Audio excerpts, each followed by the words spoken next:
Abra a sua palavra, a palavra de Deus, no capítulo 17 de 1 Reis. Primeiro livro dos Reis, capítulo 17. Nós iniciamos a partir desse domingo uma nova série, Fé em Tempos de Incredulidade. E a primeira mensagem, Coragem para Enfrentar o Mal, está baseada neste texto de 1 Reis, capítulo 17. Veremos a partir do versículo 1. 1 de Reis, 17, a partir do versículo 1. A porção da palavra de Deus nesse texto nos diz o seguinte: Então Elias, o tesbita dos moradores de Gileade, disse a Acabe: Tão certo como vive o Senhor, Deus de Israel, perante cuja face estou, nem orvalho, nem chuva haverá nesses anos, segundo a minha palavra.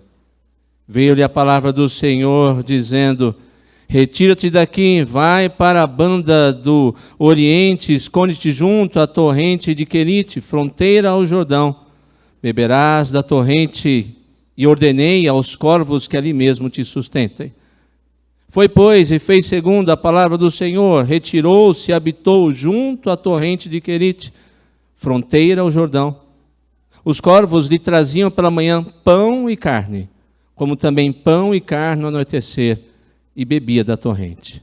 Mas, passados dias, a torrente secou, porque não chovia sobre a terra. Feche seus olhos, oremos. Pai querido, Deus sempre disposto, com sua misericórdia maravilhosa e infinita, a perdoar, mas também a falar ao coração dos seus filhos.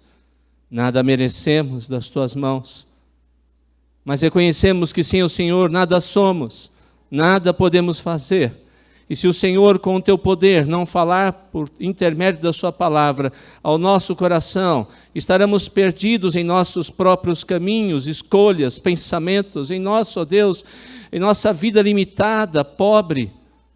Mas o Senhor, que é o dono de toda a riqueza, a fonte de todo amor e poder, tem andado ao nosso lado e tem nos sustentado. Por isso, em nome de Jesus, mais uma vez, clamamos: tenha misericórdia e ajuda-nos. Fala conosco. Queremos ouvir e obedecer ao Senhor. Oramos em nome de Jesus. Amém. Estamos vivendo em uma sociedade que cada vez mais se apresenta como descristianizada. No Ocidente, o cristianismo, que outrora fora o grande motivo e caminho de fé, é substituído por ideologias que nada tem a ver com a Escritura e nada tem a ver com aquilo que no passado conhecemos como a verdadeira fé bíblica e verdadeira fé evangélica. Do outro lado do mundo, no Oriente, as pessoas ou as culturas perseguem implacavelmente aos cristãos. Em tal situação, seja no Oriente, seja no Ocidente, sustentar a fé cristã torna-se uma verdadeira pressão diária, ou até mesmo em um atestado antecipado de óbito.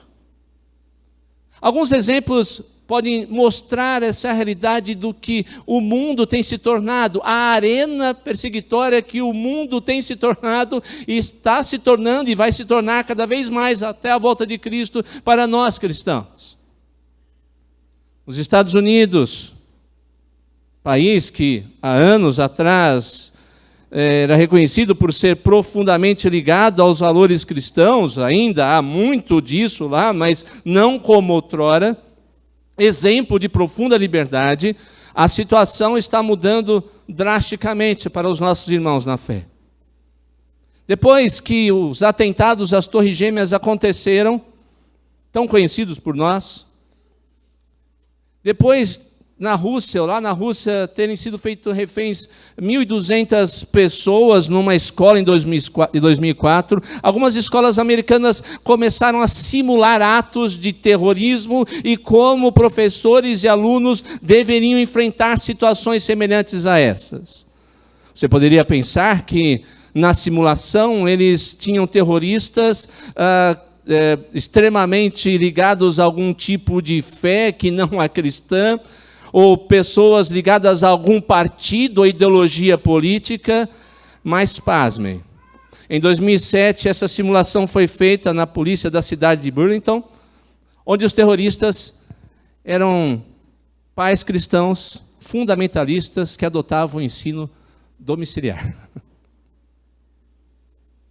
4 anos depois do massacre na escola de Columbine, ocorrido em 1999, a escola entrou na justiça e ganhou o direito de proibir os pais de colocar à frente da escola coroas em homenagem aos filhos perdidos. Eu me refiro a pais crentes evangélicos. Nessa escola onde houve um massacre, em 1999, a diretoria da escola proibiu qualquer mensagem bíblica ou transcrição de versículo nas coroas de homenagem que os pais colocavam na porta para a memória dos seus filhos.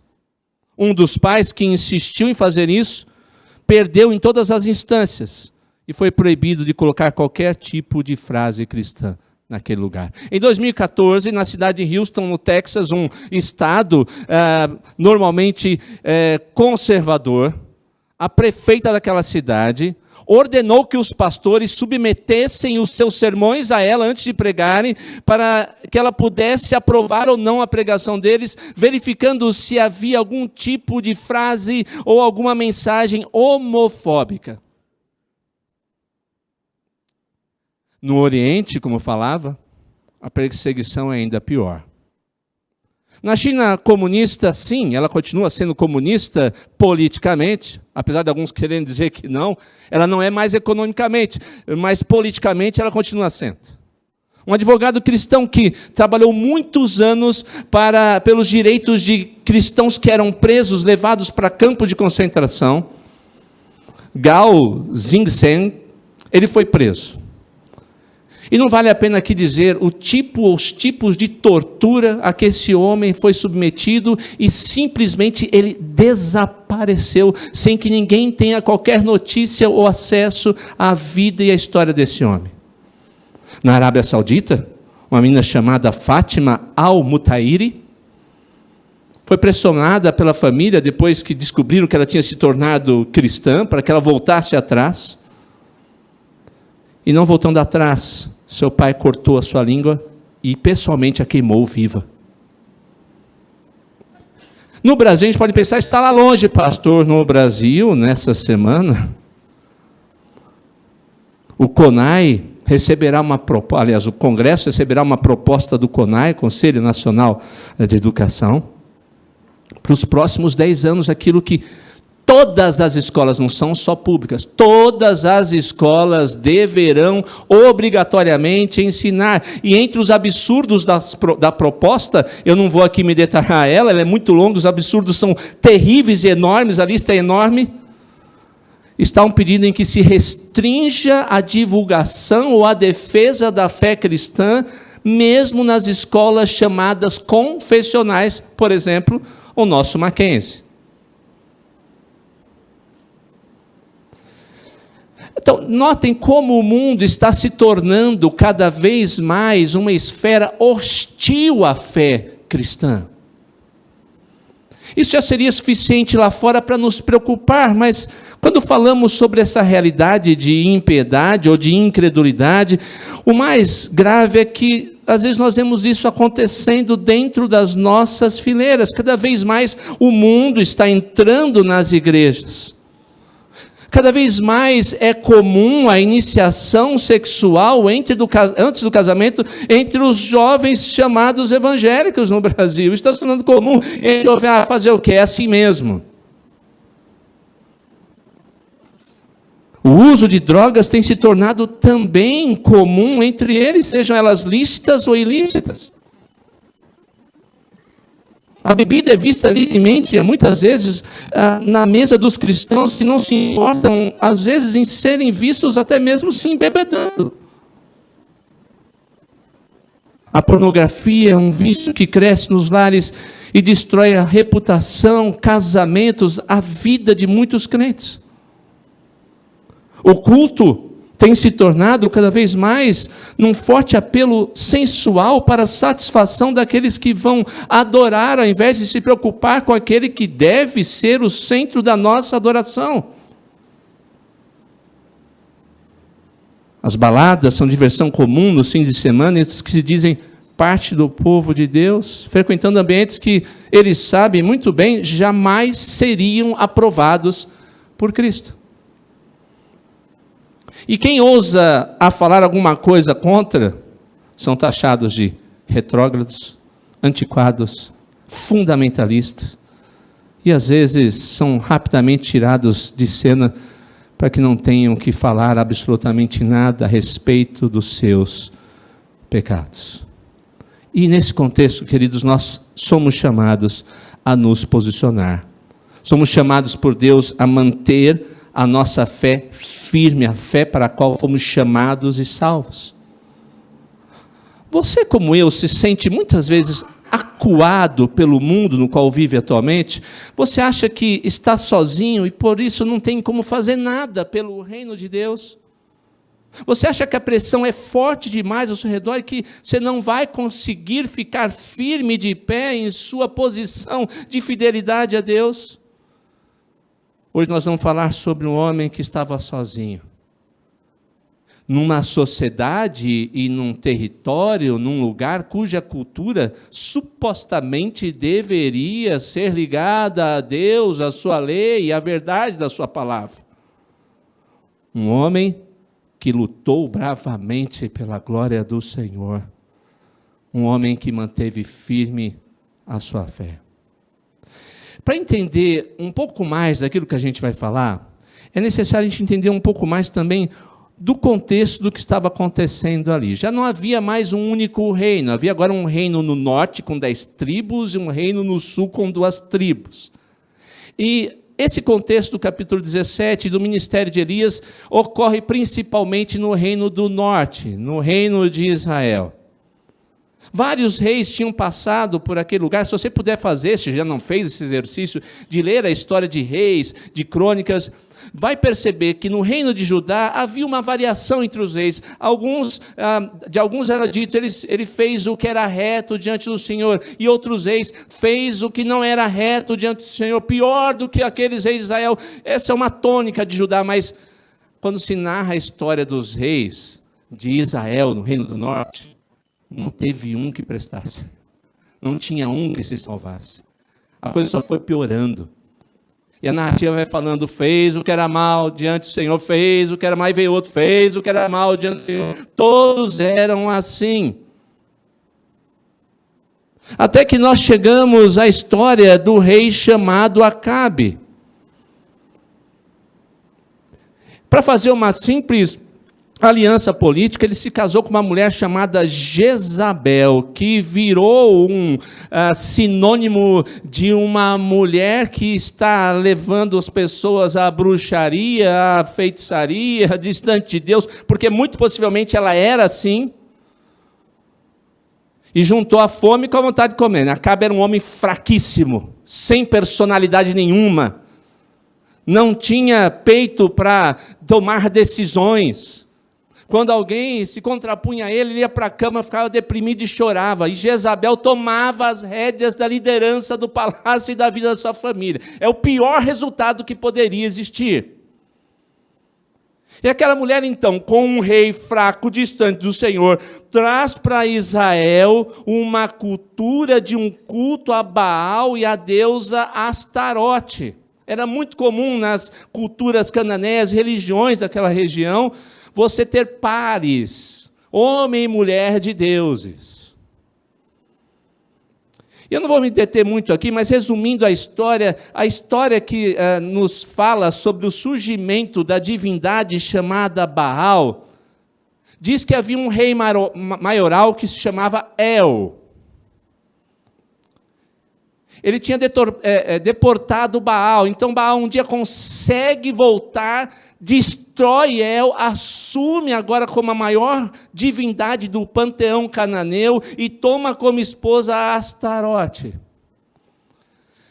O interessante é que na linguagem hebraica e na cultura hebraica, El era um nome dado também a Deus. Então veja só como as coisas se encaixaram.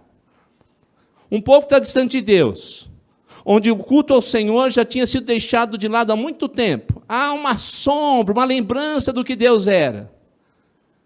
Ele já está prestes a se colocar radical, como se fosse possível isso, num culto ao Deus verdadeiro, a Jeová, ao Senhor. Então chega um outro culto, esse é bom. Por quê? Porque o culto a Baal e Astarote era muito mais sensual. Se você quiser estudar isso, estude numa outra oportunidade, mas era um culto totalmente sensual em todas as suas possibilidades. E Baal era conhecido como o Deus do tempo, o Deus do trovão, o Deus da chuva, o Deus da fertilidade, a ponto de dizerem que quando chovia, era a semente de Baal que caía sobre o solo. Não é bem esse o termo, mas é a semente de Baal que caía sobre o solo, para dar vida novamente a tudo que havia sido perdido, dar verde, ajudar os agricultores, para dar alimento ao povo. E Astarote, por sua vez, era a deusa também da fertilidade e do amor. Quando Jezabel vem para o reino de Israel, ela traz esse culto e espalha rapidamente esse culto com seus postes ídolos erguidos nos altos, que não passavam de árvores normalmente esculpidas em formatos indecorosos para incentivarem o culto e serem usados para as coisas mais absurdas que nem devemos citar. É nesse contexto que surge um homem de Deus, para combater toda a maldade e idolatria. Uma situação de pecado, miséria espiritual, indiferença, desconhecimento de Deus. O povo que supostamente era o povo de Deus desconhecia ao Senhor, estava longe do Senhor, pelo menos em sua maioria. Precisava que alguém pudesse testemunhar a respeito do Deus verdadeiro. O profeta mais ilustre, a ponto de quando Jesus, no Monte da Transfiguração, aparece Elias aparece juntamente com Moisés a ele, porque o texto lá dos evangelhos quer mostrar que Elias era o principal personagem a respeito da profecia, o principal profeta do Antigo Testamento. Ele foi levantado durante o reinado do mais ímpio dos reis de Israel, e no pior momento religioso daquele povo. Mas o capítulo 17, se você entendeu, percebeu a narrativa, ele começa abruptamente. Uma narrativa normal falaria da história do personagem, falaria dos seus pais, falaria onde ele nasceu, falaria como que foi sua infância, como foi seu encontro com Deus. Não se fala absolutamente nada. Não sabemos quem foram seus pais, como foi seu preparo, quanto tempo demorou e como ele se tornou profeta, como Deus chamou. Mas o que importa de fato, o mais relevante, foi o destemor que esse homem possuiu em ser zeloso por Deus com um ambiente totalmente contrário a ele. O que nos ensina que, da mesma maneira, nós, homens e mulheres, podemos ter bravura, coragem para permanecer firmes, procurando fazer a vontade de Deus em um mundo, e às vezes, infelizmente, até mesmo no meio em que as igrejas estão se corrompendo. Vejamos, portanto, com isso, meus irmãos, como nós podemos ser, nas mãos de Deus, corajosos para enfrentar o mal dos nossos dias, seja ele lá de fora, seja ele, infelizmente, a gente tem que às vezes dizer isso, seja dentro das nossas fileiras. Não estou só falando de igreja presbiteriana, na fileira cristã, no meio do arraial cristão, evangélico, protestante.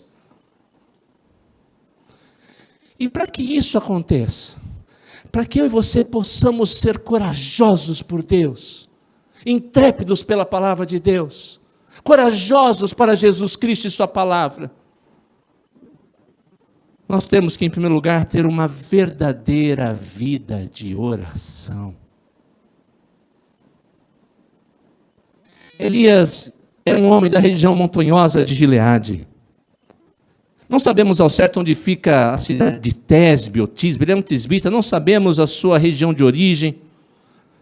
Mas Gileade era uma região de camponeses, uma aldeia rústica, a vida ali era dura, o comportamento era transformado em um comportamento rude por causa do dia a dia, do cotidiano da vida daquelas pessoas. É nesse ambiente que esse servo de Deus teve seu caráter moldado a fim de enfrentar as mais difíceis situações que viriam pela frente. Então aqui a gente já tem uma lição secundária, a principal é ter uma vida verdadeira de oração, mas às vezes a gente não percebe o que Deus está fazendo lá para o futuro. Às vezes na nossa vida, a gente está lá penando, passando uma dureza, adversidade, pessoas nos perseguindo, pessoas fazendo mal para nós, mas Senhor, o que o Senhor está fazendo? Está preparando você para alguma coisa no futuro. Calma. Porque o nosso Deus grandioso tem coisas grandes para a glória do nome dEle, para aqueles que se submetem e se dispõem às mãos dEle. O que podia um camponês simples, possivelmente rude, sozinho, fazer contra um poderoso rei e a sua maldosa e assassina rainha? Ele era um homem zeloso na oração. Ele não olhou para o desafio, ele olhou para o Deus com quem ele possuía uma profunda vida de comunhão, intimidade com o Senhor. O segredo da sua coragem, intrepidez para executar o trabalho para que Deus o chamou, estava no fato de ele poder dizer: o Senhor Deus de Israel, perante cuja face estou. O texto original, muito possivelmente, fala de Elias narrando uma seca que demoraria cerca de 3 anos. Mas quando nós vemos tanto Jesus falando lá em Lucas, quanto Tiago falando no final do seu texto, eles falam de uma seca de 3 anos e meio. Nós não temos certeza, esse intervalo, esse ato de tempo, talvez possa nos trazer dúvidas, mas o palpite que nós podemos dar aqui é que a seca já tinha começado 6 meses antes, a coisa estava apertando, o povo não sabia que aquilo vinha ainda de Deus, e Elias vem dizer: esse negócio aqui é de Deus, vai demorar mais 3 anos. Ora, durante esses 6 primeiros meses, por que Elias não apareceu? Por que ele não veio antes avisar? Porque antes disso, muito antes disso, durante 6 meses ele ficou diante da face de Deus.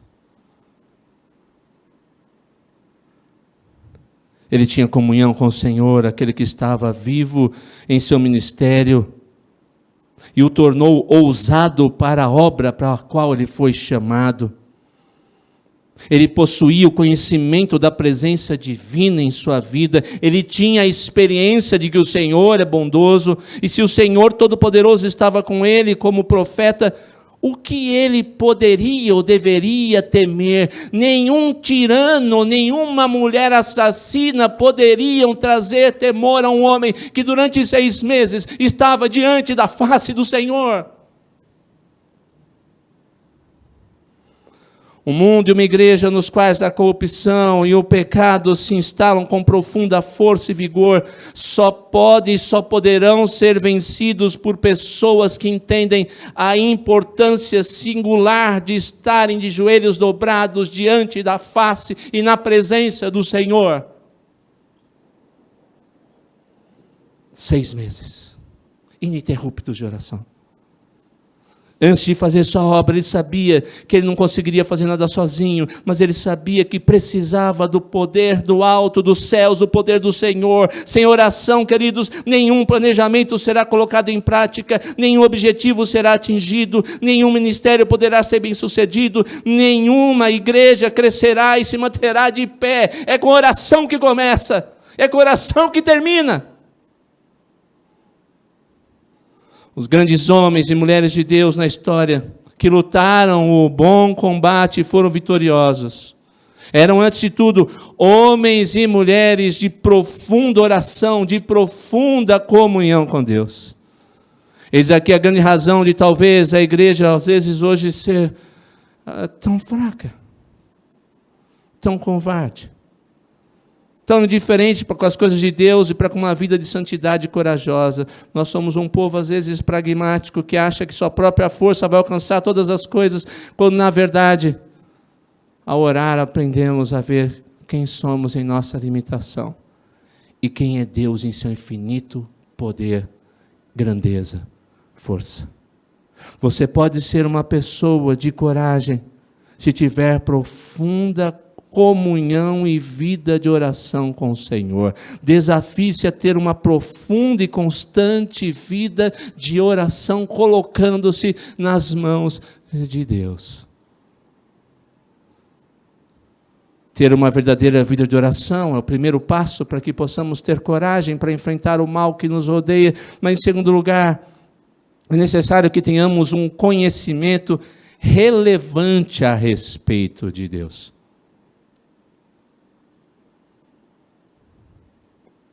Você notou que, diante de tudo que falamos até agora, o conhecimento de Deus, no contexto aqui que lemos de 1 Reis, era pequeno? A comunhão com o Senhor, praticamente inexistente? E a igreja, naqueles dias, representada pelo povo de Israel, fraca e corrompida. Num ambiente como esse, nós poderíamos talvez dizer, não dá. Pastor, não dá para fazer qualquer coisa. É impossível, alguns até diriam. Sim, é difícil manter-se corajosos ou corajoso quando nós estamos em um pequeno número, ou em grande parte dos casos, até mesmo sozinhos. Afinal, é muito mais fácil, é muito mais cômodo ser mais um seguindo os mesmos pensamentos e opiniões da multidão. É muito mais simples. É claro que é. Entretanto, quando conhecemos a Deus, eu vou repetir, quando conhecemos a Deus, não há lugar para covardia e muito menos para a preguiça. Quando o nosso coração é inundado pela presença e conhecimento da palavra do Senhor e do Senhor da palavra, que mostram quem Ele é, nós nos tornamos pessoas cheias de fé e coragem para fazer o que Ele requer das nossas vidas. Daniel 11:32 fala justamente isso. O povo que conhece o seu Deus se tornará forte e ativo. Há muitos anos atrás, Bonés Ribeiro diz que quem conhece a Deus terá grandes pensamentos a respeito de Deus e fará grandiosas coisas para Deus. Quem conhece a Deus não pensa pequeno para o reino de Deus. Quem conhece a Deus não pensa limitadamente para o reino de Deus. Quem conhece a Deus não é covarde pelo reino de Deus. Quem conhece a Deus não está na vanguarda, na retaguarda, perdão, mas na vanguarda das coisas do reino de Deus. Elias, ao afirmar, tão certo como vive o Senhor Deus de Israel, deixou bem clara a sua base de fé e confiança. Quando ele faz essa simples frase, essa simples afirmação, ele quer nos mostrar o conhecimento que ele tinha a respeito do Senhor. Primeiro, ele queria mostrar que era Jeová que reinava sobre Israel. Ele está dizendo, Acabe, você acha que você está reinando? Você não reina coisa nenhuma. Tão certo como vive o Senhor, Deus de Israel. Quem é o dono desse negócio aqui é o Senhor. Você acha que se você manda, você acha que sua mulher, com esse poder que ela tem, ela manda? Não manda coisa nenhuma, porque esse lugar, esse povo pertence ao Senhor. Ele é o dono de Israel. Mas também nessa simples frase ele queria dizer: ninguém ou nenhum falso Deus pode aniquilar o Senhor. Você acha que Baal existe? Você acha que Baal é alguma coisa? Você acha que o culto a Baal e Astarote vão acabar com a realidade de quem Deus é? Não, ele está vivo para sempre, sempre conduzindo todas as coisas. O panteão de deuses ridículos cananeus pode ter as suas lendas de divindades que se levantam uma contra as outras, na qual o vencedor Baal tem poder, vence, mas a única verdade é que existe um único Deus imortal, invencível, todo-poderoso, e que não adianta nem contar a história de alguém tentando lutar contra ele, porque vai perder sempre. Mas também Elias queria dizer: só há um Deus verdadeiro, Jeová, pois os outros são diferentes dele. Estão mortos. Nada são além de abominação e engano dos próprios homens. Logo, aqueles que nesses deuses confiam também se estão entregando ao engano, à mentira, e também estão debaixo da ira de Deus. Elias não se deixou enganar ou levar por mentiras, pressões de um soberano, de um rei, de uma rainha e de outros que estavam abandonando a Deus ao seu redor. Porque tinha intimidade com Deus, ele conhecia Deus, e porque conhecia Deus, ele cria em Deus e tinha a certeza de que ele era poderoso, não por um tempo, mas por todos os tempos. Conhecer a Deus, portanto, irmãos, vai muito além de estar no banco da igreja, como hoje, para ouvir a mensagem, domingo após domingo. Quando conhecemos a Deus, nós saímos do nosso comodismo, nos colocamos nas mãos dele para realizar grandiosas coisas. Às vezes é triste ver um povo que diz conhecer a Deus, conhecer a palavra de Deus, mas com uma vida limitada, covarde por Deus e por sua palavra, desconhecendo as coisas do Senhor, indiferente para com o pecado e às vezes até mesmo escravas do pecado. Conhecer a Deus significa andar com Ele em absoluta santidade, desejar agradá-lo, fugir do mal e do pecado, e quando o comete, arrepender-se dele e voltar-se aos braços desse Senhor, em que não há nenhuma sombra de mal ou pecado. O mais interessante é olhar para o texto, é que se nós prestarmos atenção, notarmos no que aconteceu ao redor, Elias tinha tudo para se acovardar, tudo para ficar lá escondidinho na aldeia de Gileade. Mas todavia, ao começar e crescer em comunhão com Deus, ele crescia em conhecimento de Deus, e isso o empurrou do ostracismo para a história. O que nos faz ir adiante a fim de que sejamos instrumentos de Deus para a transformação de um mundo cheio de pecado e indiferente para com o Senhor. Conheceríamos a Elias se ele não tivesse conhecido a Deus e tido profunda comunhão com ele? Possivelmente não. Ele seria mais um pobre, rude aldeão daquela cidade, aquela aldeia de Gileade.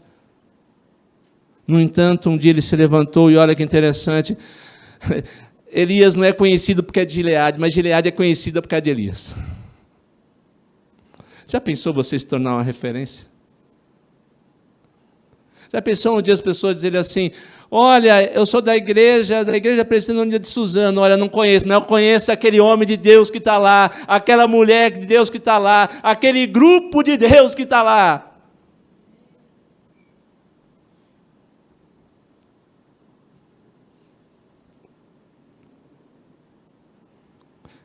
Nós, por vezes, queremos que grandes coisas aconteçam com os outros, para que então a gente tome iniciativa em realizar algo. Já viu assim? Eu vou esperar alguém tomar o passo primeiro. Quando alguém começar, eu começo a fazer. Imagine Elias pensar dessa forma. Eu não estou muito certo que eu tenho que ir lá falar com Acabe e encarar sua esposa maldosa, assassina de Jezabel. Deixa eu esperar uns 2, 3 irem primeiro, depois eu vou. Não, Deus nos chama a dar o primeiro passo. Orando e conhecendo a Ele. E sendo ousados por Ele. Mas normalmente a gente não faz isso. E quando as coisas não acontecem, sabe o que a gente faz? A gente culpa a igreja, culpa a história, culpa os outros. Por não ver absolutamente qualquer coisa acontecendo. A culpa é sempre dos outros. Mas a gente devia dar o primeiro passo e dizer, estou aqui. Porque eu oro, estou diante da sua face, porque eu te conheço. Eu vou fazer o que te agrada. Talvez Deus esteja chamando você, sim, você, nessa noite para realizar grandes e maravilhosas coisas por Ele. Não é como a multidão que normalmente as coisas acontecem no povo de Deus. Deus chama pouca gente, é apenas uma pessoa, mas sim quando alguém que está em profunda comunhão com Ele se coloca de pé e diz, eu quero fazer a tua vontade, eu quero fazer parte da sua história nesse mundo perdido, em uma igreja às vezes fria e indiferente. Eis-me aqui como Elias, eu quero ser uma mulher, um homem, um jovem de Deus. Ter uma verdadeira vida de oração é o primeiro passo. Ter um conhecimento relevante sobre Deus é um segundo passo. Mas, em terceiro lugar, tenha ousadia pela glória de Deus.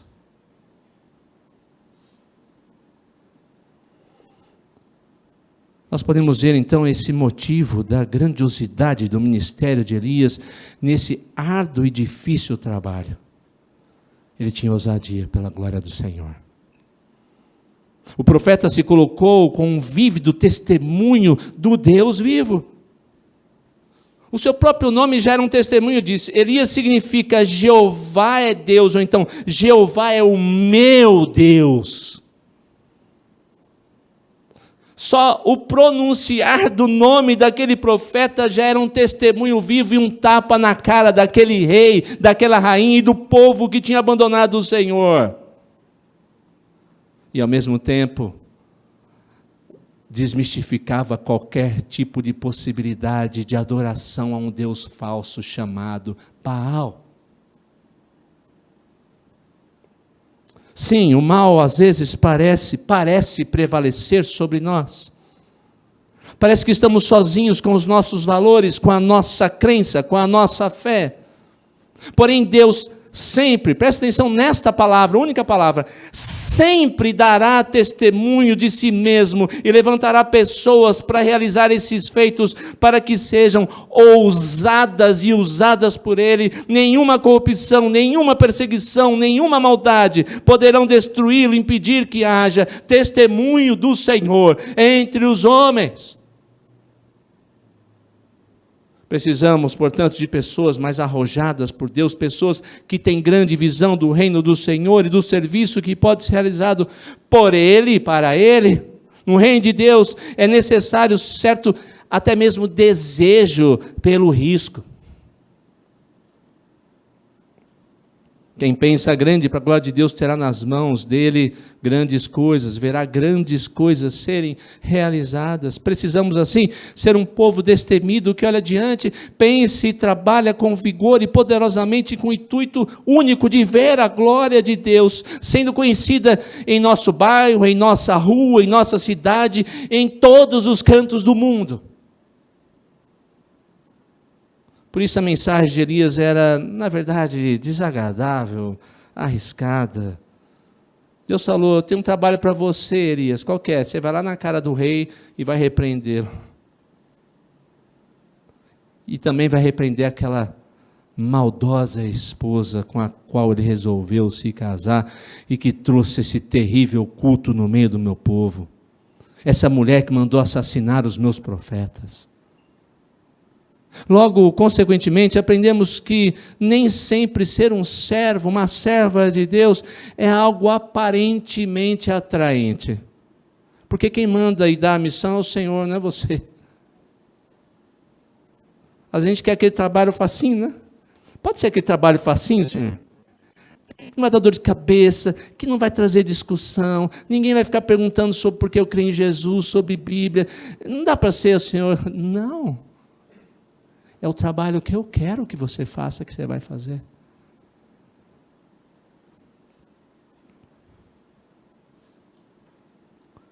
Seu compromisso e o meu compromisso é com a verdade, com amor, para chamar pecadores ao arrependimento, é de fidelidade ao Senhor. Em muitos casos, quem sabe, poderemos colocar em jogo até a nossa própria vida, mas contudo o que importa, pois quem quiser salvar a sua vida, perderá. Quem perder a vida por minha causa, esse a salvará. Seja destemido por Deus. Afinal, nós temos visto a sua glória, glória como do unigênito do Pai. Que nos resta fazer então, se não dedicarmos tudo o que somos, tudo o que temos, o nosso respirar, o nosso pensar, o nosso coração, o nosso viver, com toda a coragem, e queimarmos e oferecermos a nossa vida completamente nas mãos, no altar do Senhor, para que o mundo conheça a glória do Cristo eterno, Deus e Salvador. Elias estava diante da face de Deus e por ele foi ousado, e repito, usado, o que Deus poderá fazer por meio de nós, a quem o grande Redentor se revelou e se uniu e habita para sempre. Portanto, tenha fé, tenha coragem. Não seja moldado por um mundo mau e ímpio que o pressiona dia e noite com seus valores e ideologias. Antes esteja diante da face de Deus, derrame seu coração na presença dEle, se prepare para o serviço em profunda vida de comunhão e oração, conheça o Senhor, faça por meio da sua vida grandiosas e poderosas coisas para a glória de Deus, que Ele nos ajude a orar mais, que Ele nos ajude a conhecer o mais, que Ele nos ajude a cada dia com profunda ousadia sermos usados para a sua glória.